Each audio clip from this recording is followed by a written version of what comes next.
Los sistemas de educación más antiguos conocidos tenían dos características comunes: enseñaban religión y mantenían las tradiciones del pueblo.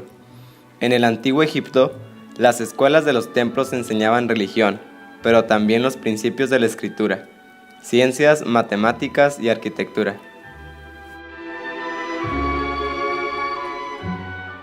De forma semejante, en la India, la mayor parte de la educación estaba en manos de los sacerdotes. La India fue la fuente del budismo, doctrina que se enseñaba en sus instituciones a los niños chinos en edad escolar y que se extendió por la mayoría de los países orientales.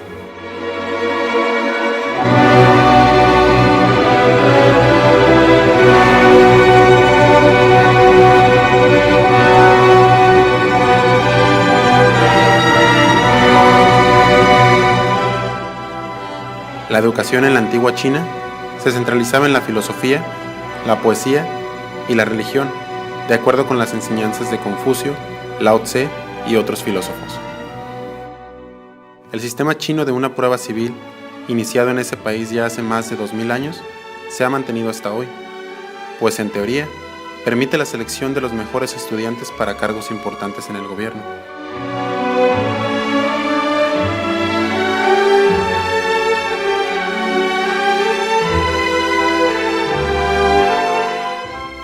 La metodología del entrenamiento físico que predominó en Persia y fue muy comentada por varios escritores de origen griego, llegó al punto de convertirse en el modelo de los sistemas de educación de la antigua Grecia, que valorizaba tanto la gimnasia como las matemáticas y la música.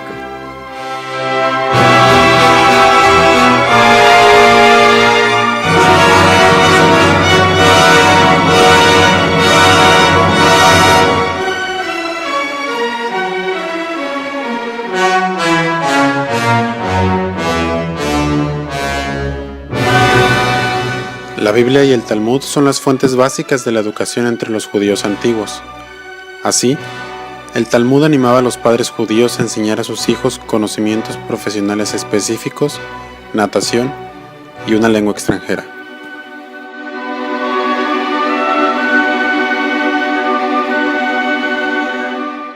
En la actualidad, la religión todavía asienta las bases educativas en el hogar, en la sinagoga y en la escuela. El Torá continúa siendo la base de la educación judía.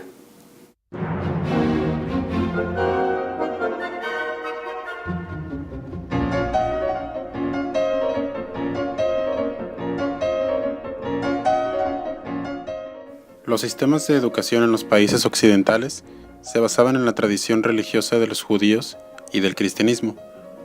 Una segunda tradición derivaba de la educación de la antigua Grecia, en donde Sócrates, Platón, Aristóteles e Isócrates fueron los pensadores de mayor influencia en su concepción educativa.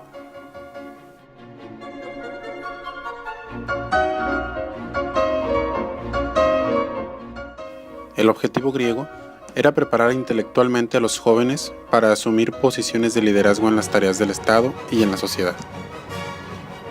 En los siglos posteriores, los conceptos griegos servirían para el desarrollo de las artes, la enseñanza de todas las áreas de la filosofía, el cultivo ideal y la promoción del entrenamiento gimnástico.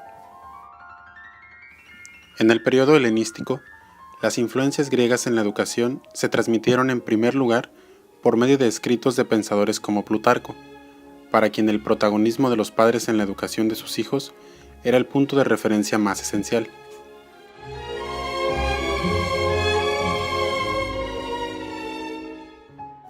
La educación romana transmitió al mundo occidental el estudio de la lengua latina, la literatura clásica, la ingeniería, el derecho, la administración y la organización del gobierno.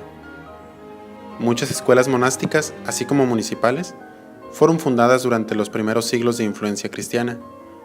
La base de conocimiento se centralizaba en las 7 artes liberales, que se dividían en el trivium, formado por la gramática, la retórica y la lógica, y el quadrivium, que era compuesto por la aritmética, la geometría, la astronomía y la música.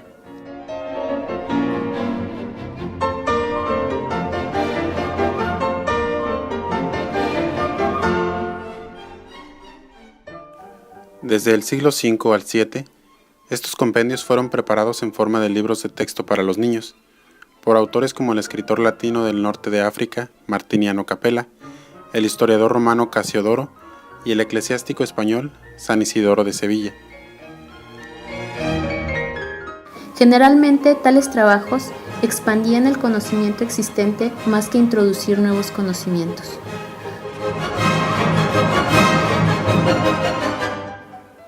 Durante el siglo IX, ocurrieron dos hechos importantes en el occidente europeo.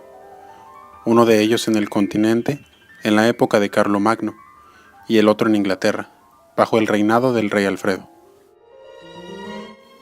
Carlomagno, reconociendo el valor de la educación, trajo de Cork, Inglaterra, al clérigo y educador Alcuino, para crear una escuela en el palacio de Arcisgam. El rey Alfredo promovió instituciones educativas en Inglaterra, que eran controladas por monasterios.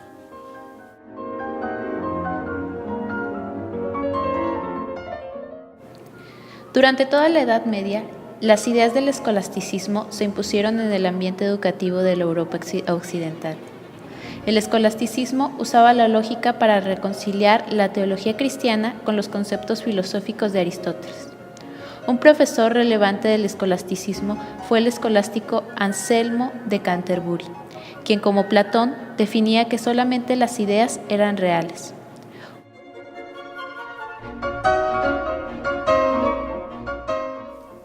El Renacimiento fue un periodo en que el estudio de las matemáticas y de los clásicos llegó a extenderse, como consecuencia del interés por la cultura clásica griega y romana, que aumentó con el descubrimiento de manuscritos guardados en los monasterios.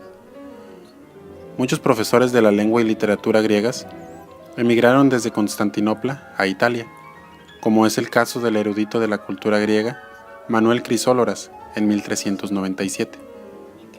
Entre los interesados en llevar a la luz los manuscritos clásicos se destacaron los humanistas italianos Francisco Petrarca y Pollo Bracciolini. Las iglesias protestantes, surgidas a partir de la reforma propuesta por Martín Lutero, en inicios del siglo XVI, establecieron escuelas en las cuales se enseñaba a leer, escribir, nociones básicas de aritmética, la doctrina en un nivel elemental, cultura clásica, hebreo, matemáticas, ciencias, en lo que se podría denominar enseñanza secundaria. En Suiza, otra rama del protestantismo fue creada por el teólogo y reformador francés Juan Calvino, cuya academia en Ginebra, establecida en 1559, fue un importante centro educativo. La moderna práctica del control de la educación por parte del gobierno fue diseñada por Lutero, Calvino y otros líderes religiosos y educadores de la Reforma. Al iniciarse el siglo XVIII, la importancia de la ciencia se manifestó en los escritos del filósofo inglés Francis Bacon, que fundamentó los procesos de aprendizaje en el método inductivo que anima a los estudiantes a observar y examinar de forma empírica objetos y situaciones antes de llegar a conclusiones sobre lo observado. Durante el siglo XVII, muchos educadores ejercieron una amplia influencia. El educador alemán Wolfgang Ratke inició el uso de nuevos métodos para enseñar más rápidamente la lengua vernácula, las lenguas clásicas y el hebreo.